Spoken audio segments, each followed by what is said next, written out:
Okay, so here we go with the market update for this time, and I am videoing live from the Badlands National Park in South Dakota. We came out here to get our RV that broke down last summer on our amazing trip out west, and it took them 10 months to get the part and get it fixed, and now we had to make a road trip out.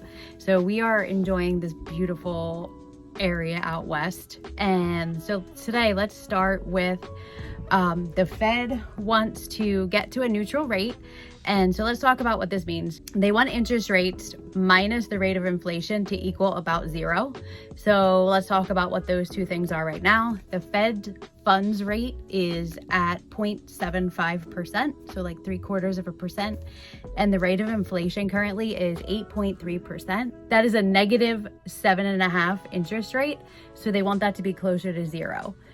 As they hike the Fed funds rate, inflation will start to come down. So it's not a 1-to-1 ratio. What they do is they make some adjustments. They hike the rate a couple of times and they see what it does to the rate of inflation, and then decide accordingly from there. Some benchmarks that we look for. There's a few different measuring sticks. So we would look at the core PCE to come down, or the CPI to come down, or both. And if these benchmarks start to come down, the Fed may pause and ease on raising the Fed funds rate even further. If you hear this word pause, we may start to see a turnaround in the stock market. So you want to keep your eye on that. I know people have been having a tough time in the stock market. Next, let's talk about clearing up some negativity depicted in the media. So the media often likes to misconstrue a lot of things, but they also like to misconstrue housing data, and they selectively share information. The bottom line is that the media sells ads, and if they create fear, then that's going to sell more ads. People are going to pay attention to it, and people will then be watching the news and all of that. Fear sells, never forget that. So the other day, Diana Olin shared that the increase in the housing payment went up by an average of $799 per month. So no doubt, home prices are definitely higher. Mortgage rates are definitely higher. It's tough out there. The payment on average has truly gone up by that $799. She was accurate there. Now, she did leave out some important information, which makes it a lot less bleak.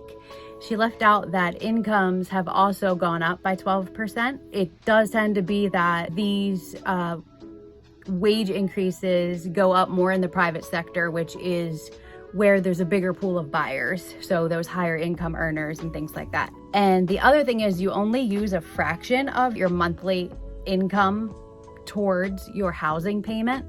So your housing payment doesn't have to go up by the same amount that your payment does to be in the same position and to feel like you're in the same position. So it's estimated that wage increases have closed the gap on that $799 by $720, so that the true difference, not adjusting for other things yet, is more like $79 a month or $80 a month. So we have to be realistic as well. I want to tell you the whole picture. We do know that because of inflation, families are paying about $79 more per month in fuel, and they are paying $79 more per month with food and other goods.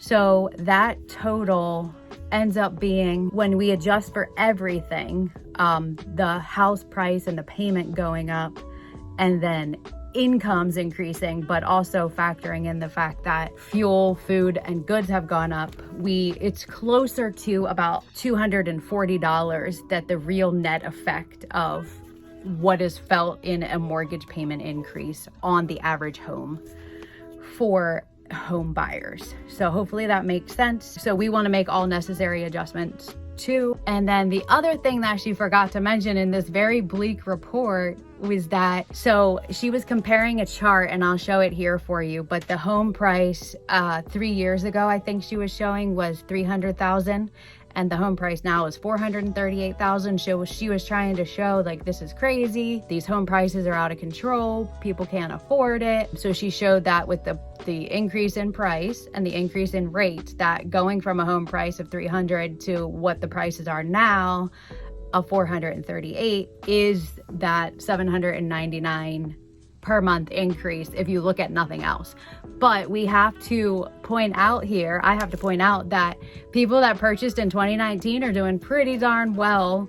If they would have not purchased due to fear, and the media causing fear, then they would not have created that $138,000 in wealth, and which was appreciation over just a 3-year period of time. So it's never as bleak as the media points out. So try to get multiple good sources of information and just arm yourself with good information so that you have knowledge and can make good decisions. Rents continue to go up. Home buying, as hard as it is still better than renting when you do the math. And I do this math all the time, so I can do it with you. I constantly look at prices in our local market for homes and what the payments would be and what you get as far as space and land compared to what you get for the same payment when you rent. And hands down, buying wins every time. Redfin also reports that 66% of purchase transactions still have multiple bids, so still strong housing market out there. Now, being realistic, we do expect the market to slow some, and it has a little bit, but we want to make sure you have a realistic and well-rounded view of everything that's happening. This depiction is very different, and what we're seeing out in the market with how hot the housing market still is, it's a very different picture than what the media is trying to portray of like prices dropping rapidly and prices being slashed and that there's no buyers in the market. Trust me, I'm out in the trenches every day, and it's a still very hot housing market. What the media tries to depict is just not the case at all. Next, we have the durable goods report. Durable goods are products that you buy that last you a while. So like a dishwasher, refrigerator, a car, things you do not have to buy every single year. The number on this was expected to come in up 0.7%. It came in up only 0.4%. So this is a little bit of a slowdown. We need to keep watching this to see, is this a lack of availability because we know that microchips are hard to get and these types of items have microchips, or is this an actual slowdown? So we have to keep watching to see. And speaking of a slowdown, we did hear from our friend Peter Bookfar. He attended the earnings call with Petco, and the CEO said that we have potentially turned a corner on labor market tightness. They are able to operate, they can fill all of their needs, and applications are now in the double digits. So this we watch as far as the economy and mortgage rates and indication of a recession. So we know that once the employment picture decides to take a turn, this gives us a good idea of a time frame of when a recession is near. We know a recession is very closely approaching when unemployment has reached the bottom level and then starts to creep up. So we are always watching our unemployment numbers. Next, let's talk about pending home sales. This measures signed contracts, and this report is for signed contracts on existing homes for the month of April. Existing homes make up 90% of our housing market. A lot of what has gone on with the sharp increases in mortgage rates is starting to show up in these numbers. We need to keep looking at the reports for May, June, July to make sure that what's happened with mortgage rates is truly depicting our numbers, but we know that this does factor in some of it. Now, the pending home sales, again, measures signed contracts on existing homes for April was down 3.9% month over month. We were expecting it to be down 2%, so that is definitely worse than expected. Again, prices are higher, interest rates are higher, inventory is lacking. People that may be on the edge of qualifying may have stepped out of the market for a bit, but if there was more inventory, there still likely would have been more sales. Year over year though, pending home sales are down 9%.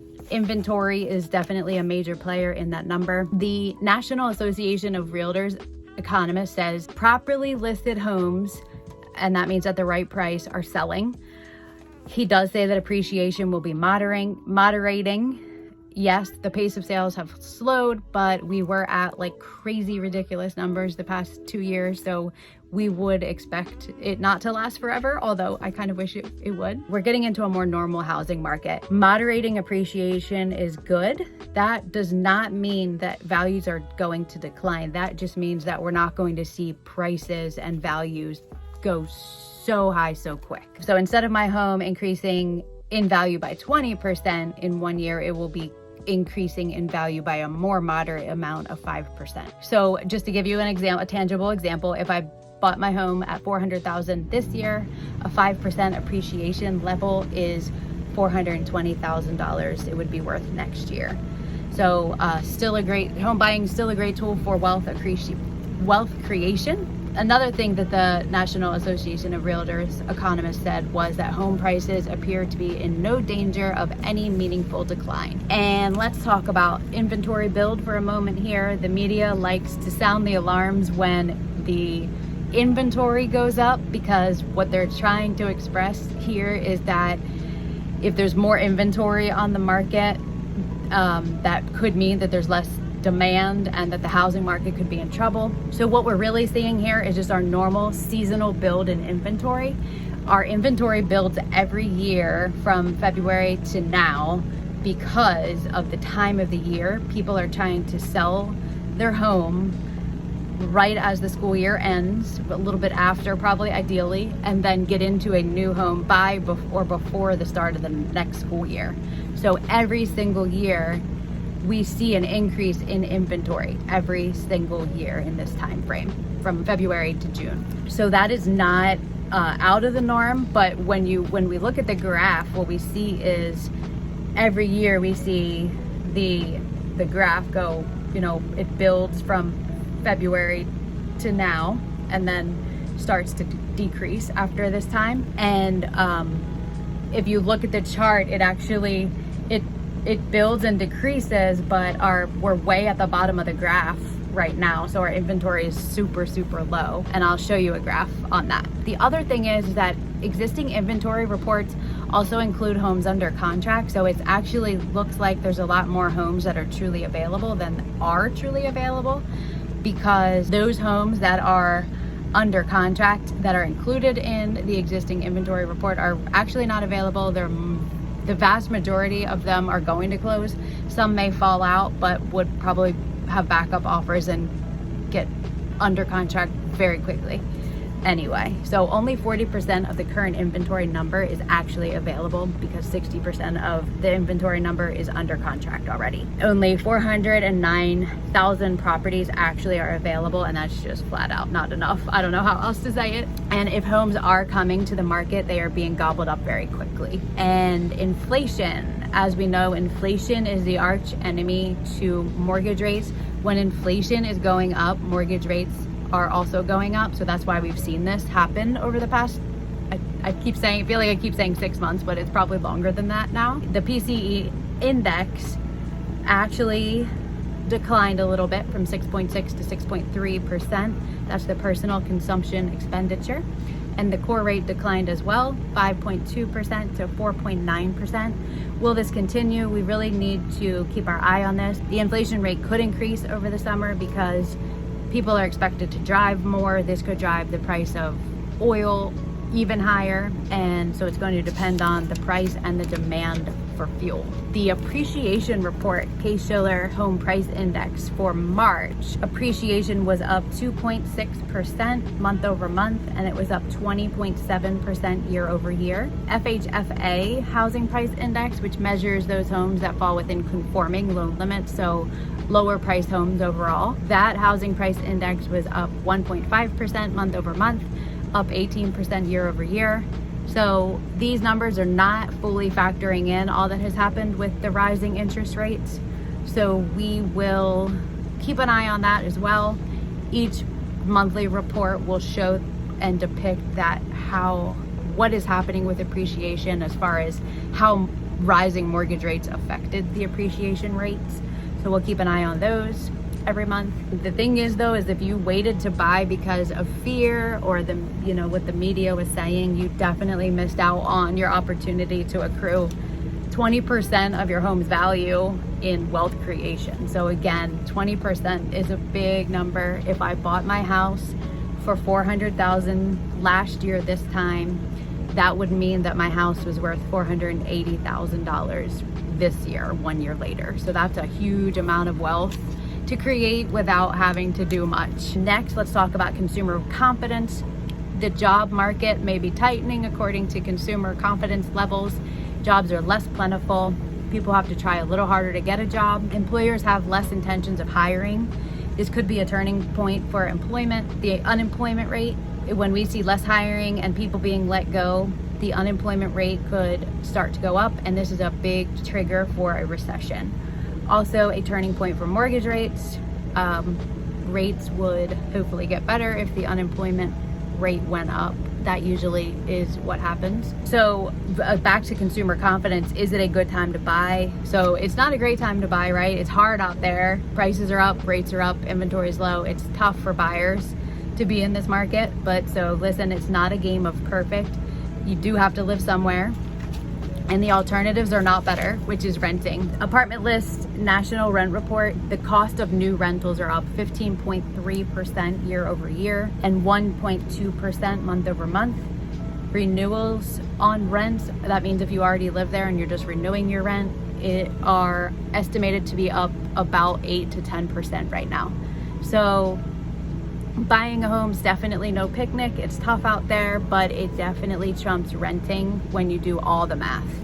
And that includes building wealth through appreciation and amortization. So your house is going to increase in value just from the whole basic economics of supply and demand. House prices are rising because there is such a shortage of inventory and the demand is high. And then you're also going to accrue additional wealth by paying down the mortgage balance, which you would not be doing if you're renting. You wouldn't have an asset that's increasing in value, and you wouldn't be even paying anything down to increase any equity. So housing all the way. And just to let you know, I do have a buy versus rent analysis tool. So if you ever want to go through that with me, I would be glad to do it. We could pull up local data and look at it and compare. Sometimes you just have to see it in black and white to understand, and it creates a good, clear picture for you.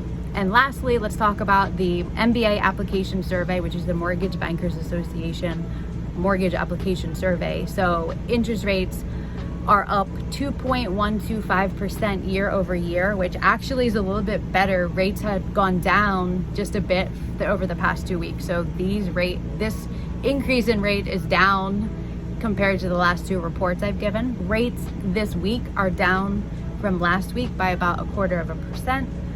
And purchase applications are down 1% week over week. They are down 14% year over year, but there are still a lot of cash buyers in the market. So adjusting for the cash buyers, we believe that we are down more like 10%. And then refinances are down 5% week over week, and refinances are down 75% year over year. And that's all I have for today. Let me know if I can ever answer any questions for you, and I'll see you on the next mortgage market update.